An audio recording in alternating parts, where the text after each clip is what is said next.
tactics. Pero one of your colleagues, si Representative Ungab, said diversion daw po from the real issue na 2025 budget controversies, yung impeachment versus VP Duterte.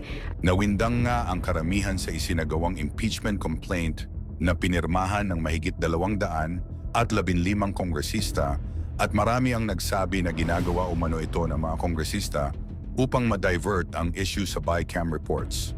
Matatandaan na naglabas ng desisyon ang Korte Suprema patungkol sa BICAM reports at noong nakaraang araw ay naglabas ng kautusan ang Korte Suprema upang bigyan ng 10 araw upang magpaliwanag ang Kongreso, Senado at ng Executive Secretary Lucas Bersamin laban sa petisyon na isinampa ni Attorney Vic Rodriguez sa Korte Suprema. Marami ang nagtataka dahil sa timing ng pagkakataon ay bigla na lamang naipasa at napagbutuhan ng mga kongresista na patalsikin ang VIPSAR. Ngayon sa isinagawang press conference ng mga kongresista, sinabi ni Representative Lawrence Defensor ay hindi nila ito ginagawa upang ma-divert ang issue ng BICAM reports, bagkus ay malaya umano ang mga kumo-question sa BICAM reports na mag-imbestiga laban rito.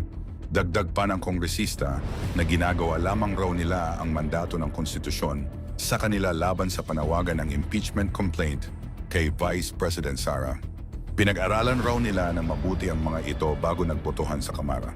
Nagsalita naman si kongresista Adyong, sabi nito kung ginagawa lamang ng VP Sara ang kanyang mga gawain at ang rule of law hindi sana umabot pa sa ganito, hindi raw ito matatawag na isang diversionary tactic dahil may basihan naman raw sa kanilang ginawang pagpapa-impeach sa pangalawang Pangulo. Alam naman raw ni VP Sara na mayroong 3 complaints na inihain sa kanya bago sila nagdesisyon ng ika-4 na impeachment para dumiretso na ito sa Senado. Samantala, sa isinagawang press conference ni Senate President Chis Escudero ay sinabi nito na magbabalik ang sesyon ng Senado sa Hunyo 2 pa. Kaya malabo raw na mapag-usapan ito sa ngayon.